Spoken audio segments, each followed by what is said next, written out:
What is going on, guys? This is Daniel, and in the Heat Sixers series, there was a common set that was run over and over again by both teams, and it was Horn's Flare. And in this video, I'm going to analyze how each team ran it to fit their personnel, and also how the teams defended it. And we're going to start with the Heat because they ran it around 10 times per game, so let's get to how the Heat ran Horn's Flare versus the 76ers. The play itself starts with a wing ball screen for the point guard on top. Here it's Ellington ball screening for Dragic, and then after the screen, Ellington will get a flare screen from a big man on top. And of course, in the Horns alignment, the other two players are stationed in the corner. And on this play, the initial action is contained, but Dragic is able to drive after the play and helps create a corner three.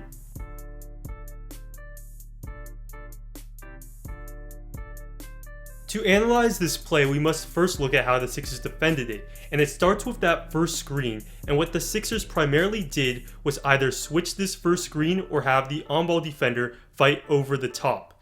And on this play, you see that Bellinelli and Redick are the two defenders involved, both of similar size, so they easily switch this, and then it's up to Bellinelli to fight through that flare screen, and here the Sixers defend this play adequately and force a mid-range shot.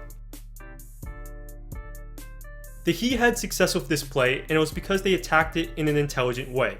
So Dragic is being guarded by Covington, who's a long, disruptive defender, so by having a wing screen for Dragic first, it gets that switch with Redick onto Dragic. Then Johnson doesn't even really set the flare screen here, he goes right into the ball screen, and Dragic takes advantage of the fact that he's not being guarded by Covington. Here's an example of Covington guarding Dragic in the pick and roll, and you see how Covington's length gives Dragic a bit of trouble.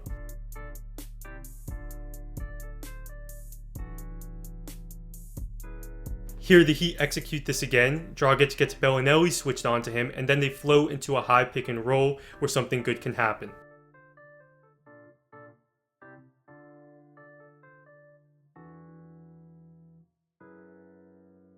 Another benefit the Heat saw on this play was that at times the Sixers would miscommunicate on that first screen. So here Covington looks to fight through the screen, but Redick seems to think it's a switch, and the result is they leave Richardson open, and Amir Johnson does a nice job of switching out onto Richardson, but Redick can't switch onto Whiteside in time, and the result is a dunk. Here it's Redick and Bellinelli who both go to the ball, and that allows Ellington to get off a three on the flare.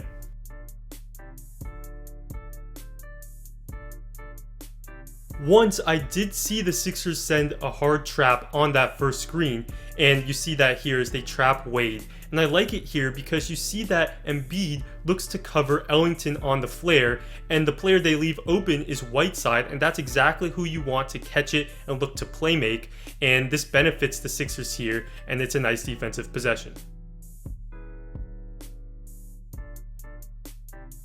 In Game 5, the Sixers weren't as willing to give up an easy switch on that first screen, so Redick, you see, hedges here, allowing Covington to stay with Wade, and they contain the play nicely, but Ellington does score at the end.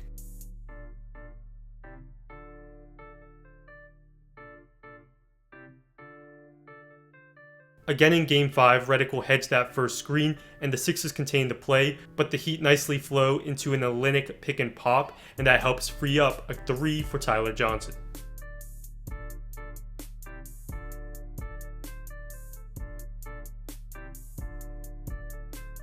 And I definitely thought this play worked best when Ellington was the big man screening up on top, as they can flow into that pick and pop, and it causes rotations as Simmons rotates from the corner, leaving Magruder open for a three. And as we watch this play again, it's clear the Heat felt this way too, because on this play Whiteside is actually in the game, but they'd rather have him stand near the block than have him as the primary screener. And the best three-man combo for this play was Dragic, Ellington, and Ellington. And on this play, you see Ellington doesn't even set that first screen, he sprints right into the flare, and Ellington sets a good screen, and due to Ellington's gravity, Ilyasova comes over to help a bit, which frees up Ellington to catch it and attack a closeout.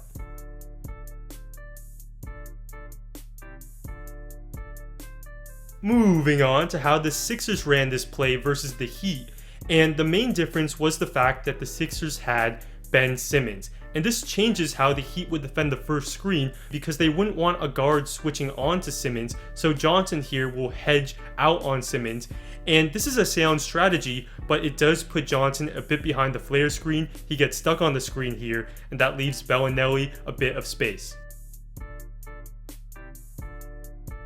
Here, Richardson doesn't even hedge much, but he does a bit, and that allows Redick to be open off of the flare screen, and when Whiteside doesn't rotate over to protect the rim, Redick gets a layup. And the added benefit of having Simmons run point on Horn's flare is that he can get ridiculous at times, here splitting the hedge and then finishing around Whiteside.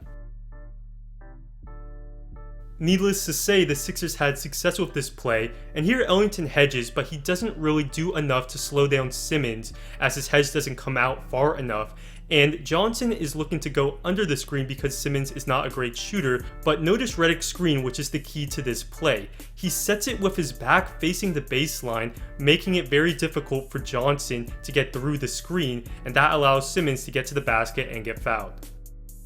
The Sixers run this play with a minute left in the same game, and the Heat just don't execute. Richardson doesn't hedge at all, and I understand he's concerned about Redick, but this is just not executing the game plan. Redick again makes good contact on the screen, and Simmons gets a slam. Also, because the Sixers did not run this as frequently as Miami, they were able to get a few more breakdowns when they did run this play. Here's an example of the Heat doing a nice job defending this play. Ellington comes out far on the hedge, slowing down Simmons this time, and this allows Wade to have space to get through the screen, and you are leaving Redick momentarily open on the flare, but that's what makes this play tough to defend. Anyways, the Heat do contain the initial action, but Olynyk fouls later on the play. The Sixers also like to mix in some slips on that first screen, so here Ilyasova is the first screener, but he won't set the screen. He'll fake as if he's setting the screen and go right into the flare. This fools Richardson as he's going out to hedge anyways, and that allows Ilyasova to hit the three. Later in this series though, Saric tries the same thing, but this time Richardson isn't fooled. He doesn't hedge unnecessarily, stays with Saric and deflects the pass and goes in for a layup. Also, I do want to note that when the Heat run this play, after the initial action, they usually float into a ball screen as the center screens the ball, but what the Sixers like to do is reverse it and flow into a dribble handoff with here Redick, while you see Saric clear out and overload one side for proper spacing, though here, good defense by the Heat and they get a stop.